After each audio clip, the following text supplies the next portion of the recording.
Buckle up, folks, because today's historical rewind is a wild ride through the annals of human folly, seasoned with a pinch of snark and a whole lot of shade. Let's dive into the madness that happened on this date, August 29th, because apparently it's the day the universe decided to get extra weird. In 1533, the last Incan king of Peru, Atahualpa, was given the ultimate pink slip by Spanish conqueror Francisco Pizarro. Murdered on orders, no less.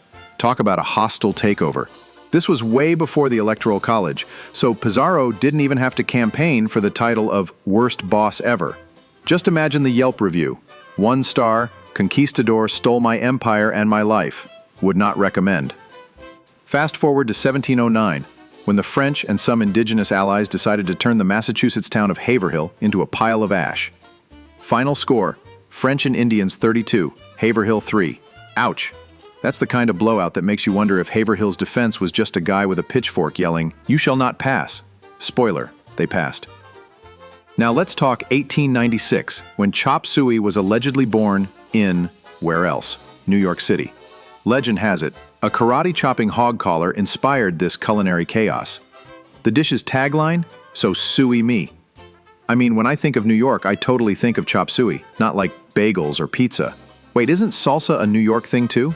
Or was that Soy Story, the blockbuster hit about a tofu cowboy? I'm confused. In 1901, anti-alcohol crusader Carrie Nation stormed a New York tavern, axe in hand, ready to yeet every bottle into oblivion. Yes, folks, there was a time when someone was anti-alcohol.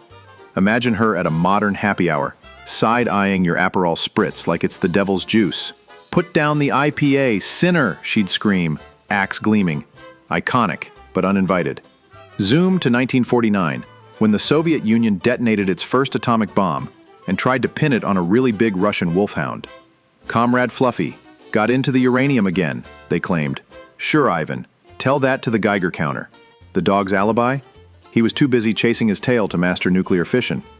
In 1953, Speedy Gonzales zipped onto the big screen, sparking a rivalry with the Frito Bandito for the title of Most Questionable Cartoon Icon, both voiced by Mel Blanc, because nothing says cultural sensitivity like one guy doing all the accents. Arriba, arriba. Let's not talk about the fan mail from the stereotype police. On this date in 1964, Mary Poppins floated into theaters, proving she's the nanny goat. Try writing those songs today. Just a spoonful of organic, gluten-free, non-GMO agave syrup doesn't quite roll off the tongue. And pity the poor sign language interpreter tackling supercalifragilisticexpialidocious. Before that song, no one knew how to spell it, but we all agreed it sounded precocious. Meanwhile, the chimney sweeps are still waiting for their OSHA complaint to go through. In 1977, 3 chuckleheads in Memphis got busted for trying to dig up Elvis Presley's body. Why? To skip the Graceland admission fee, obviously. Why pay $20 when you can just yoink the king, they reasoned. Spoiler, they got caught, and Elvis stayed put, probably still sneering from the afterlife. By 1982, some guy named Bob I Need a Hobby Putinsky set the world kite-flying record at 180 hours and 17 minutes. Congrats, Bob. You've earned the prestigious Why Though award. Imagine the pickup line. Hey, baby, I flew a kite for a week straight. Crickets. Bob's still single, isn't he? In 1996, Bill Clinton's strategist Dick Morris resigned after tabloids caught him spilling White House tea to a prostitute.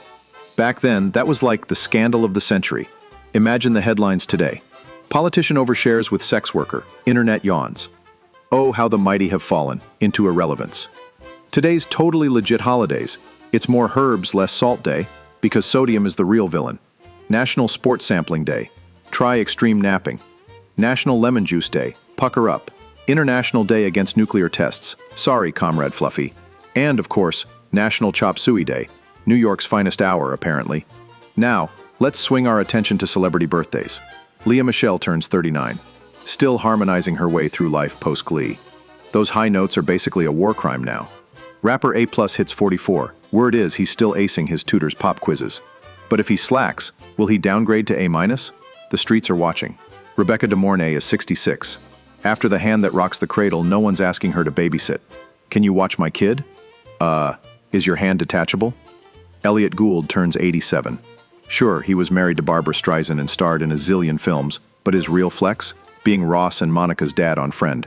Icon status, secured. Fun fact, a Harris survey says 13% of people think tossing spilled salt over your left shoulder wards off bad luck. The other 87% just vacuum it up and move on with their lives. Choose your fighter. So, there you have it, August 29th, the day history decided to throw a party and invite all the weirdos. Stay spicy, folks, and maybe celebrate with some chop suey, or just a spoonful of sugar.